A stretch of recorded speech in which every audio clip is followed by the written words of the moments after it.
내 아들아, 내가 만일 나의 말을 받으며 나의 계명을 내게 간직하며 내 귀를 지혜에 기울이며 내 마음을 명철에 두며 지식을 불러 구하며 명철을 얻으려고 소리를 높이며 은을 구하는 것 같이 그것을 구하며 감추어진 보배를 찾는 것 같이 그것을 찾으면 여호와 경외하기를 깨달으며 하나님을 알게 되리니 대저 여호와는 지혜를 주시며 지식과 명철을 그 입에서 내시며 그는 정직한 자를 위하여 완전한 지혜를 예비하시며 행실이 온전한 자에게 방패가 되시나니 대저 그는 정의의 길을 보호하시며 그의 성도의 길을 보전하려 하심이라. 그러즉 내가 공의와 정의와 정직 곧 모든 선한 길을 깨달을 것이라. 곧 지혜가 내 마음에 들어가서 지식이 내 영혼을 즐겁게 할 것이요 근신이 너를 지키며 명철이 너를 보호하며 악한 자의 길과 패역한 말을 하는 자에게서 건져내리라. 이 무리는 정직한 길을 떠나 어두운 길로 행하며 행악하기를 기뻐하며 악인의 패역을 즐거워하나니. 다 같이 읽겠습니다. 그 길은 구부러지고 그 행위는 패역하니라. 아멘. 기도하겠습니다. 주님, 오늘 우리는 정말 하루를 살면서 영혼의 즐거움을 느끼고 살아가기를 원합니다. 나의 마음이 불안에 떨지 아니하고 안심하며 평안한 가운데 하루를 살기를 원합니다. 그러나 주님, 우리의 마음이 불안한 이유가 무엇입니까? 우리의 마음이 두려운 이유가 무엇입니까?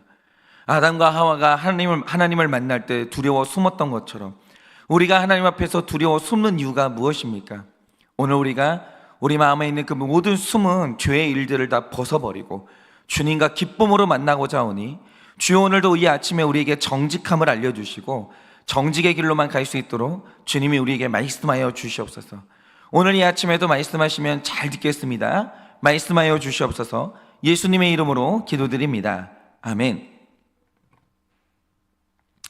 네, 여러분이 오늘 말씀을 보시면 솔로몬이 진짜 중요한 지혜 하나를 우리에게 말하려고 하는데요, 지금 이 솔로몬이 전달하려고 하는 지혜가 얼마나 중요하냐면, 여러분이 1절에서 4절 말씀을 보시면 네가 얼마나 간절한 마음으로 이 지혜를 구해야 되는지, 이게 얼마나 간절한 것인지 그것을 설명을 합니다. 여러분 한번 들어보세요. 내 아들아, 내가 만일 나의 말을 받으며 나의 계명을 내게 간직하며 내 귀를 지혜에 기울이며 내 마음을 명철에 두며 지식을 불러 구하며 명철을 얻으려고 소리를 높이며 은을 구하는 것 같이 그것을 구하며 감추어진 보배를 찾는 것 같이 그것을 찾으라 라고 합니다. 그러니까 이게 뭐냐면 굉장히 간절하게 너는 이것을 반드시 구해야 돼. 은보다 구한 게 지금 내가 말하는 지혜야. 이걸 굉장히 간절하게 말합니다. 그런데 이게 그냥 일반적으로 지혜를 구하며 네 신상에 좋다 이런 말을 하는 게 아니고요, 오늘 솔로몬이 이렇게까지 설득하면서 우리에게 전달하고 싶은 특별한 지혜가 하나 있는 거예요. 그러면 그 지혜가 뭐냐라는 거죠. 그런데 우리가 이제 5절을 좀 봐야 되는데, 5절이 말하는 게 뭡니까? 특별히 솔로몬이 오늘 전달하려고 하는 이 지혜는 네가 하나님을 경외하기를, 다시 말해 하나님이 얼마나 두려운지를 모르는 사람은 절대로 가질 수가 없는 지식, 그 지혜라는 거예요. 그러면 하나님을 두려워할 줄 알아야만 내 것으로 만들 수 있는 이 중요한 지혜가 뭐냐라는 거죠. 바로 그게 7절에 등장하는 정직이에요. 여러분 이거 아셔야 되는데요, 하나님을 두려워할 줄 모르는 사람이 정직한다, 그건 없다고 보시면 돼요. 그 삶에 반드시 정직이 무너진 부분이 있습니다. 정직은요, 이게 얼마나 중요하고 이게 얼마나 어려운지 하나님을 두려워해야만 가질 수 있는 이 지식이, 그게 바로 정직이라는 거죠. 그러면 왜 정직이 하나님을 두려워해야 얻을 수 있는 지혜고, 이 정직이라는 지혜를 왜 이렇게 솔로몬이 오늘 이토록 강조하는가? 여러분이 그 여호수아 6장을 보시면요, 그 유명한 여리고 성벽이 무너지는 기록이 나오는데요, 최근에 이 고고학적 발견이 너무 신기한 게 뭐냐면, 보통 우리가 고대 사회에서 공성전을 한다라고 할 때, 성벽을 무너뜨리는 공격을 한다라고 할 때 성이 무너지는 양상이 뭐겠습니까? 공격하는 힘이 밖에서 가해지기 때문에 당연히 성벽이 밖에서 안쪽으로 무너지게 되는 것이죠. 그런데 이 여리고성이 굉장히 신기한 게 뭐냐면, 마치 안에서 밖으로 뭐가 민 것처럼 밖을 향해서 무너져 내렸다라는 거죠. 그리고 이스라엘 백성들은 무너진 벽돌을 이 계단을 타고 올라가서 여리고성을 너무 손쉽게 정복을 했다라는 거죠. 그러니까 이 여리고성이 무너지는 이 과정을 보면요, 결과를 보면 이 사람이 한 일이 아니에요. 안에서 밖으로 밀었던 흔적이 있기 때문에 이건 하나님이 하신 게 명백하기 때문에 하나님이 그것을 알게 하기 위해서 이스라엘 백성들에게 성벽이 무너지던 날 명령하신 게 뭡니까? 보통 고대 사회에서 전쟁에 이기면요, 내가 수고했던 이 사실에 대해서 보상받기 위해서 그 성의 물건들을 다 전리품으로 그 전쟁에 참여한 사람들이 나눠 갔습니다. 그런데 여리고성 정벽은 네가 한 게 아니라 하나님의 열심히 이루어냈기 때문에 모든 전리품은 너희가 취하지 말고 오직 여호와의 곳간에 드리라, 이렇게 명령을 합니다. 그러니까 이 전쟁에서 이 전리품을 여호와의 곳간에 바친다라는 것은 신앙의 고백이에요. 내가 한 게 아니고요, 하나님이 하신 겁니다. 굉장히 중요한 신앙의 고백이라는 거죠. 그게 여호수아 6장 18절 19절에 기록이 됐습니다. 그런데 이때 일어난 일이 뭡니까? 하나님이 분명히 말씀하셨는데 이스라엘 백성들 다 알아요. 여리고성이 무너질 때 그들이 한 일이 뭐가 있어요? 그냥 여전한 방식으로 여리고성 주변을 돈 거밖에 없어요. 근데 무너졌거든요. 그러니까 이걸 다 받고 하나님이 말씀하셨는데도 불구하고 아간이라는 사람이 여리고성 물건을 끝내 도둑질을 합니다. 그런데 이 도둑질을 할 때 도둑질을 했던 이유가 뭐겠습니까? 여호수아 7장 21절을 보면 이렇게 되어 있어요. 시날산의 아름다운 외투 한 벌. 그가 이 물건에 손을 대면 안 된다는 사실을 알거든요. 이거 죄라는 거 알거든요. 그런데 그 외투가 너무 아름다워 보이는 거예요. 나의 어떤 도덕적인 어떤 관념들, 그리고 나의 모든 원칙들을 뒤흔들 만큼 이게 이제 아간의 눈에 너무 아름다워 보이는 거예요. 그리고 이 은 200세겔, 그리고 무게가 50세겔 되는 금덩이 하나를 훔치는 거예요. 여러분, 우리 인생에요, 이런 일이 나타나요. 나의 도덕심, 그리고 내 삶에 가지고 있던 모든 원칙들, 신앙의 원칙, 어릴 때부터 배웠던 신앙의 원칙, 이것 뒤흔드는 아름다운 것이 나타난다라는 거예요. 그런데 중요한 건 이겁니다. 이날 아간이 여리고성의 물건을 훔쳤는데 하나님이 이걸 금하신다는 사실을 아간이 몰랐을까요? 알았어요. 그 증거가 뭡니까? 그가 이것을 훔친 다음에 제일 먼저 아무도 없는 내 장막 안으로 들고 갑니다. 그리고 그것도 부족해서 땅을 판 다음에 그 안에 숨겼거든요. 근데 이 숨긴다는 행위 자체가 말하는 게 뭡니까? 그는 자기가 하는 행위가 부끄러운 행위라는 걸 알았어요. 이거 누구도 알면 안 된다는 사실을 정확히 인지하고 있었다는 거죠. 그런데 그가 끝내는 여리고성 물건에 손을 댑니다. 훔쳐요. 그러면 그러는 이유가 뭐냐라는 거죠. 그 힌트가 아까 말씀드린 아간의 행위에 그대로 드러나는데, 그가 여리고성의 물건을 훔친 다음에 일단 장막 안으로 들어옵니다. 그러니까 아무도 몰래 장막 안으로 가져오는 일에 1차적으로 성공을 한 거예요. 아무도 몰랐어요. 모르게 가져온 거죠. 그런데 두 번째로 기록을 보면요, 장막 가운데 땅 속에 감추었다, 이렇게 기록하는데, 여기서 땅 속이라는 말의 뜻은요, 아주 깊이 판 다음에 완벽히 숨겼다, 그렇게 말하는 거예요. 여러분, 아간은요, 여리고성의 물건에 손을 대는 게 명백한 죄라는 걸 분명히 알았습니다. 그런데도 그가 손을 댔어요. 그러면 이 죄라는 선을 넘을 수 있었던 결정적인 이유가 뭐냐? 내가 이 죄를 완전히 숨길 수 있다, 이 확신이 어느 순간 생긴 거예요. 처음에는 두려웠죠. 들킬까봐. 혹시 들키면 어쩌나. 정말 두근두근하면서 완전히 몸속에 감춘 다음에 장막 안으로 가져왔어요. 근데 가져와 보니까 모르는 거예요. 아무도 모르는 거예요. 아마 이제 아간은요, 혹시라도 누군가 내가 너 그거 들고 가는 거 봤다고 말할까봐 아마 몇 시간 동안은 초조했을 거예요. 아무리 기다려도 이걸 본 사람이 없는 거예요. 그러니까 이 아간이 마음에 확신을 갖게 됐고, 안 들킬 거라는. 그러니까 땅을 판 다음에 완전히 숨겨버린 거죠. 이제 끝났다. 아무도 모른다. 나의 범죄는 완전 범죄로 끝났다. 확신이 생겼을 거예요. 여러분, 바로 이거죠. 무릇 죄라는 것은요, 들키지 않을 수 있다는 안심이 돼야, 그 확신이 있어야 죄라는 선을 누구든지 넘을 수 있는 거예요. 예를 들어서 사도행전 5장을 보시면 초대교회에 아나니아와 삽비라라는 부부가 나오거든요. 그런데 이들이 등장하는 바로 앞장인 4장에 그때 나오는 기록이 뭡니까? 초대교회에 바나바라는 사람이 있었는데 이 사람이 자기 밭을 다 판 다음에 가난한 성도들을 돕기 위해서 교회에 전부 다 헌금을 합니다. 전액을 헌금해요. 그러자 이 바나바가 성도님들의 인정을 받아서 교회의 지도자가 되거든요. 그런데 아나니아와 삽비라가 이 장면을 봅니다. 그러자 그들도 이제 교회의 인정을 받고 싶고 교회의 지도자가 되고 싶은 마음이 생겼는지 자기의 소유를 일단 다 팔아요. 그들도 팝니다. 그리고 헌금을 하려고 딱 했는데 막상 헌금을 하려고 보니까 돈이 너무 아까운 거예요. 이렇게까지 해야 되나? 돈이 너무 아까운 거죠. 그러면 여기서 하나님이 원하시는 게 뭐겠습니까? 그냥 정직하게, 하나님, 내 믿음의 분량이 이거밖에 안 돼서 소유의 전부가 아니라 소유의 일부를 헌금하겠습니다. 여러분, 이렇게 고백하면요, 하나님이 기뻐하세요. 전액 다 헌금해라 이렇게 안 해서요. 헌금은요, 믿음의 분량만큼만 하면 되는 거예요. 그러면 하나님이 기쁘게 받아주실 것이고 그 헌금을 귀하게 쓰시는 거죠. 그런데 여기에서 아나니아와 삽비라가 하는 행동이 뭡니까? 헌신은 하기가 싫어요. 돈이 너무 아까워요. 그런데 바나바가 받은 직분과 인정이 여전히 탐이 나는 거예요. 그래서 그들이 한 일이 뭡니까? 똑같아요. 소유를 팝니다. 그런데 그 값에서 얼매를 감춰요. 그러나서 사도들한테 헌금을 할 때는 나의 소유 전부를 바쳤습니다 라고 하면서 교회에 헌금을 하는 거예요. 그러니까 여러분 보세요. 여기서 똑같이 나오는 기록이 있는데 그들이 죄를 지으면서 이걸 감춥니다. 근데 이 말 뜻이 뭡니까?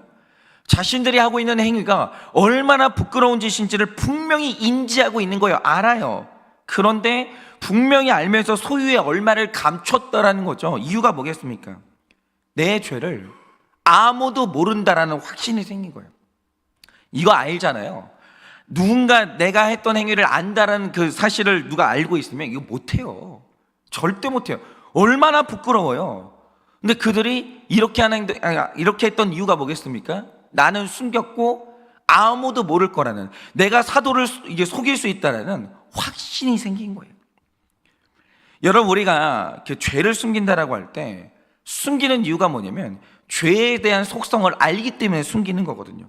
그러면 우리가 아는 게 뭡니까?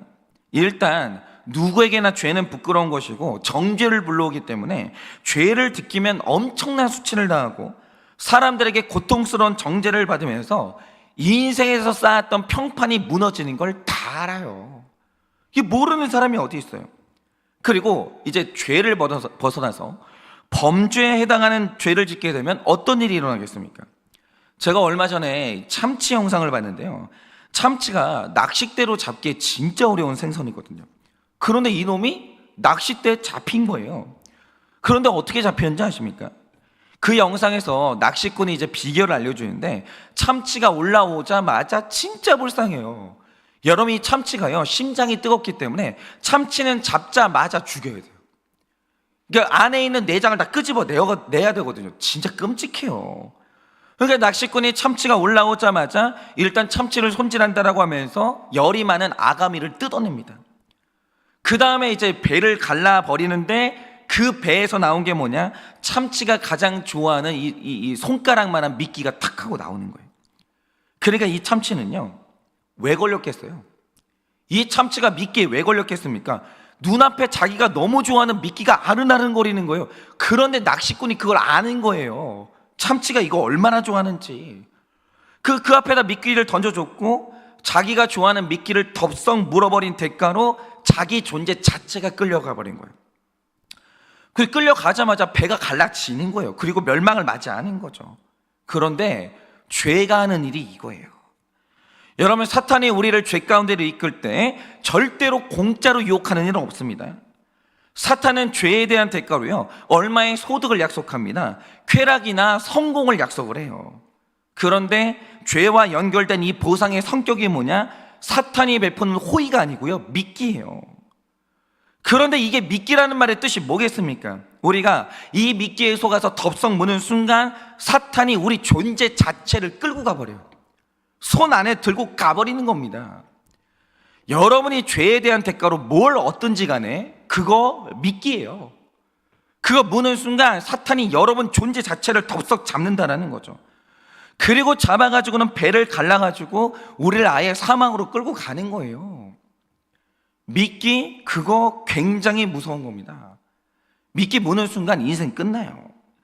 그러니까 우리가 죄를 지을 때 그 죄가 들킬 경우에 내가 패가 망신한다는 걸 모르냐? 알아요. 여러분, 정치인분들이 보통 경험이 많고 보통 똑똑해가지고 어떻게 정치인이 되겠어요? 그러니까 이분들이요, 내 죄가 들키면 패가 망신한다는 걸 다 알아요. 근데 이상한 게 뭐냐면 매년 앞선 이 정치인들이 뇌물 받아가지고 망하는 걸 다 봤거든요. 그런데 매년 뇌물이라는 미끼를 무는 정치인이 꼭 나타나요. 꼭. 그리고 여지없이 드러나고 패가 망신을 해요. 그러면 그렇게 되는 이유가 뭐겠습니까? 딱 하나인데, 내가 이 죄가 안 들킬 수 있다는 소망이 어느 날 들어온 거예요. 이 소망이 제일 무서워요. 이 소망 들어오잖아요. 사람은 죄의 선을 넘어요. 그러니까 그 위험천만한 길 속으로 들어가는 거죠.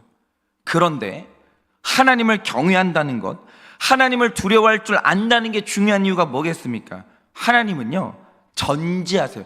여러분, 이거 아셔야 됩니다. 하나님은 다 알아요. 하나님 안에 무지가 없어요. 하나님은 이 땅에서 일어나는 일, 우주에서 일어나는 일 전부를 다 하나님은 알아요. 그러니까 그러니까 우주에 일어나는 일 중에 하나님 모르게 일어나는 일은 하나도 없다라는 거예요. 여러분, 이 우주에 우연은 없는 거예요. 여러분, 이 우연이라는 개념이요, 굉장히 인본적인 개념이에요. 이게 뭐냐면 아무도 예측하지 못했는데 갑자기 일어나는 공교로운 일이 우연이거든요. 그런데 이 세상에 하나님이 예측하지 못해서 일어나는 참으로 공교로운 일이 있습니까? 하나님의 세계에 우연은 없어요. 다 하나님이 통제하셨고 이유가 있어서 일어나는 일밖에는 없는 거예요. 다 하나님이 하신 일이에요. 다. 그래서 모든 사건은 하나님이 하신 일이기 때문에 하나님 안에서 당황이라는 감정이 없는 거예요. 하나님은요, 다 알아요. 다. 모르는 게 없어요. 그런데 이 죄에 대해서 하나님이 정하신 세 개의 법칙이 있어요. 그게 뭡니까? 여러분이 아무리 꼭꼭 숨어서 죄를 지어도 그거 알아내는 사람 한 명은 나타나요. 반드시 목격자 나옵니다.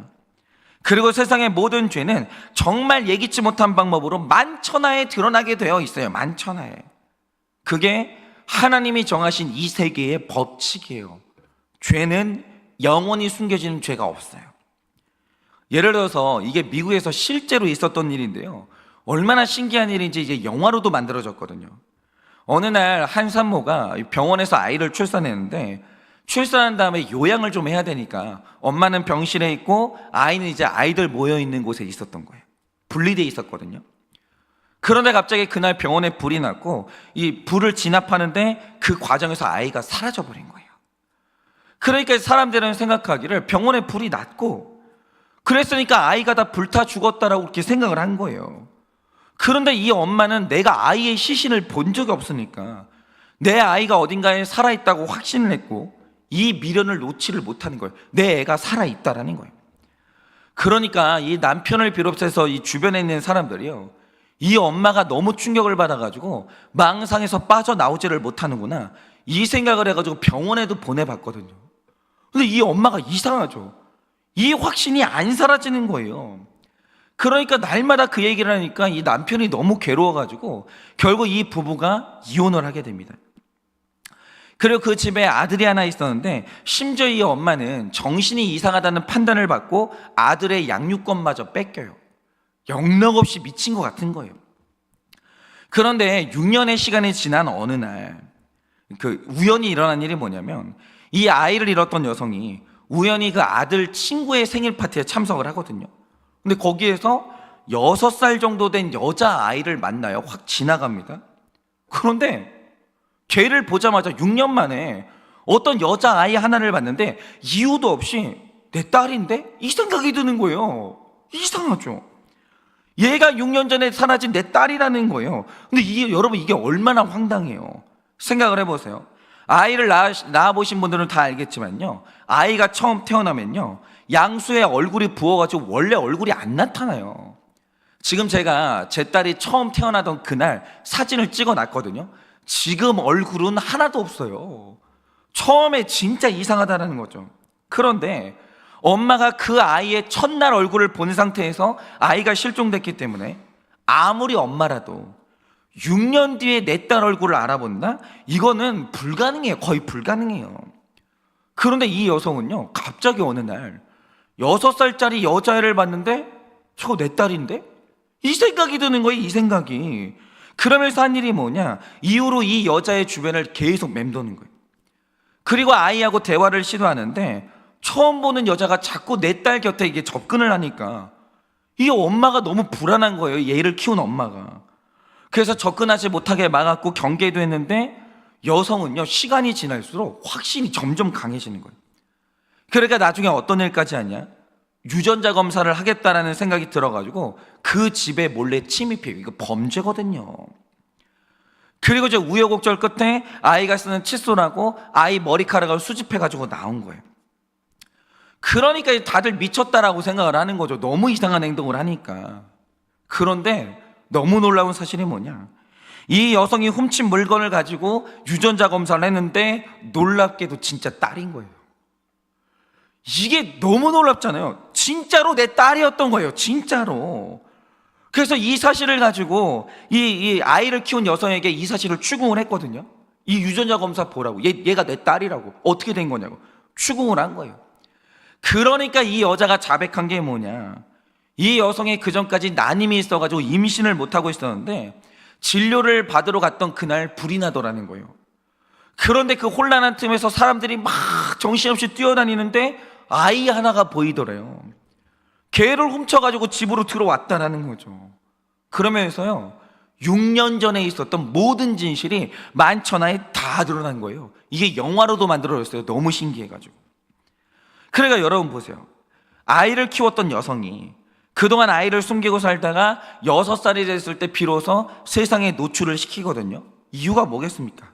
설마 내 아이의 친모가 우리 동네에 살고 있다는 사실도 몰랐고, 아이의 친모의 아이가 우리 아이가, 그 친모랑 내 아이가 남의 생일 파티에서 마주칠 거라는 거 상상도 못했는데, 더 놀라운 건 친엄마가 6년 전에 잃어버린 내 아이의 얼굴을 알아본다? 상상도 못했던 거예요. 상상도. 그런 일이 일어날 거라고는 상상도 못했던 거예요. 그런데 이 모든 우연이 겹치면서 죄가 마침내는 드러나는 거예요. 마침내. 그러니까 하나님의 세계는 어떤 세계냐, 이 세상에 여러분 이 믿음이 있으셔야 됩니다. 완전 범죄는 없어요. 정말 상상도 못했던 방식으로 우리 죄가 다 드러나는 거예요. 그런데 이렇게 말씀드리면 누군가는 그렇게 말씀하시겠죠. 목사님, 그건 맞지 않아요. 실제로 이 세상에 죄가 안 들키고 사는 사람이 얼마나 많은 줄 아십니까? 목사님 아시잖아요. 개구리 소년들 지금도 범인을 몰라요. 목사님, 죄를 숨기고 사는 사람 너무 많아요. 이렇게 말씀하실 수 있습니다. 그런데 그 말씀이 맞죠. 실제로 지금 이 땅에는요, 내 죄를 들키지 않고 이 땅을 살아가는 사람이 너무 많아요. 근데 여러분, 그게 바로 진짜 재앙이에요. 왜입니까? 제가 초반에 말씀드리길, 세상에서 제일 무서운 게 하나님이고 하나님이 다 알아요. 하나님은요, 속는 법이 없어요. 하나님이 나에 대해서 모르는 게 단 하나도 없는데, 여러분은 여러분의 머리카락 개수를 모르잖아요. 근데 성경을 보면요, 하나님은 알아요. 하나님은 내 머리에 심겨진 머리카락 개수까지 다 아세요. 그런데 다 아는 하나님을 만났을 때 일어난 일이 뭐겠습니까? 성경책을 보면요, 하나님의 보좌에는 책이 2개가 있어요. 하나는 구원받기로 택함받은 사람들의 명단이 적혀있는 생명책이라는 책이 있고, 그 옆에 요한계시록에 보면 책들이라는 책이 따로 있어요. 그러면 그 책에 기록된 내용이 뭐겠습니까? 한 사람이 살면서 했던 모든 행동들, 심지어 어두운 곳에서 숨어서 지었던 죄들과 마음으로 했던 생각들까지 다 적혀 있어요. 한 인간의 모든 일생에 대한 정보가 전부 다 기록이 되어 있다는 거죠. 하나님은요, 다 알아요. 심지어 그걸 기록까지 해놓으셨다는 거죠. 그런데 우리가 그 하나님 앞에 갔는데 이 땅에서 죄가 숨겨지는 바람에 회개할 기회를 잃어버리고 그 앞에 선 거예요. 그러면 보세요. 이 땅에서 죄가 드러나고 수치를 당하면 단순히 지나가는 육적 수치를 당하고 잠깐의 고통을 당하다가 회개하면 죄의 결론이 이 땅에서 끝나거든요. 그런데 그 죄를 안고 하나님 앞에 가서 영적인 수치를 당한다? 그러면 지옥 가야 돼요. 영원한 수치를 당해야 돼요. 그러니까 우리 인생에 일어날 수 있는 일들 중에 최악의 재앙이 뭐냐? 죄를 지었는데 숨겨지는 거예요. 그래서 회개할 기회를 잃어버리는 거예요. 그게 한 사람 인생에서 일어날 수 있는 최악의 징벌이고 저주예요. 여러분, 죄가 안 들키셨습니까? 10년 전, 20년 전에 지었던 죄가 무사히 안 들키고 무사히 살고 계십니까? 여러분, 저주받으신 겁니다. 여러분은 장차 다가올 심판이 눈앞에 다가오고 있는 겁니다. 여러분, 숨겨진 게 아니에요. 하나님이 다 알아요.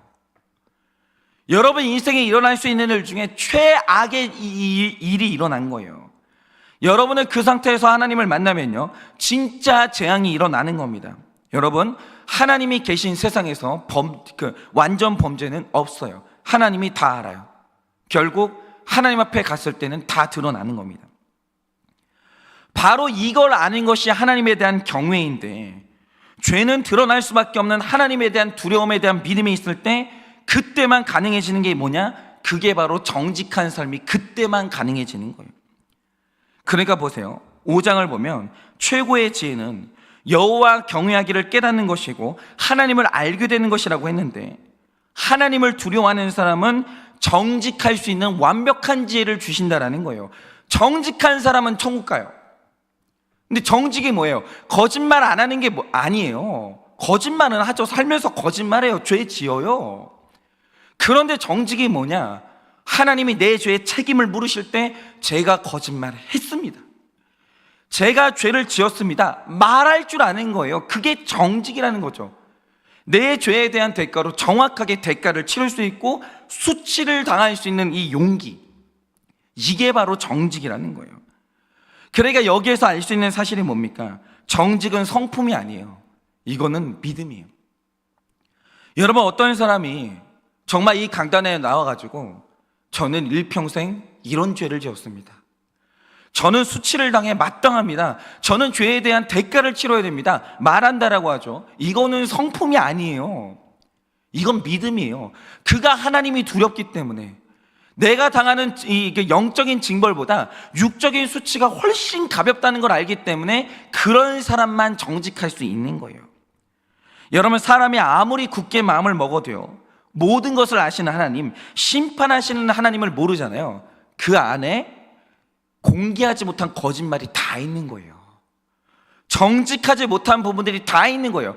하나님을 두려워할 줄 모르는 사람은요, 정직한 사람 없는 거예요. 그 인생에 거짓말이 반드시 포함되어 있다는 거죠.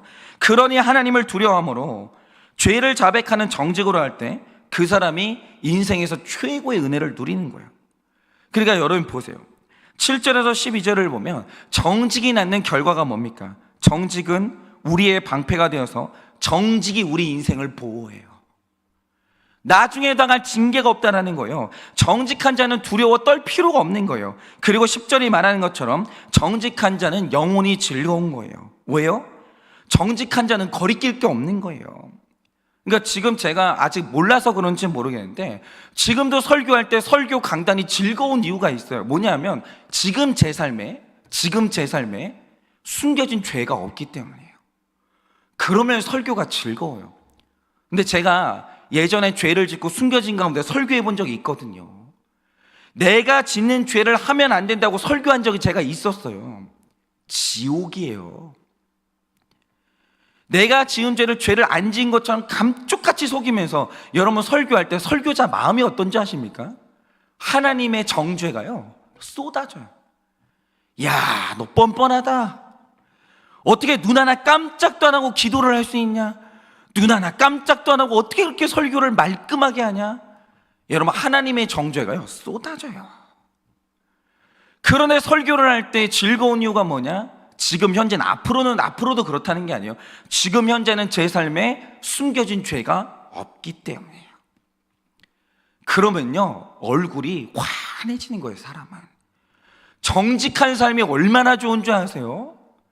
어떤 사람이 나를 협박해도요, 해보라고. 나는 하늘 아래 부끄러운 게 없다고 당당하게 말할 수 있는 사람이 뭐냐? 정직한 사람밖에 없는 거예요. 그러니까 제가 자주 이 결혼을 앞둔 커플들을 만나게 되는데요, 가끔 보면요, 얼굴이 어두운 커플이 있어요. 그런데 그런 경우는 거의 10중 8구 결혼을 앞두고 숨기는 비밀이 있는 사람들이에요. 그리고 이제 내가 이거를 오픈했을 때 상대방에게 결별 통보를 받을까봐 겁이 나가지고 말을 못하는 경우가 너무 많다라는 거죠.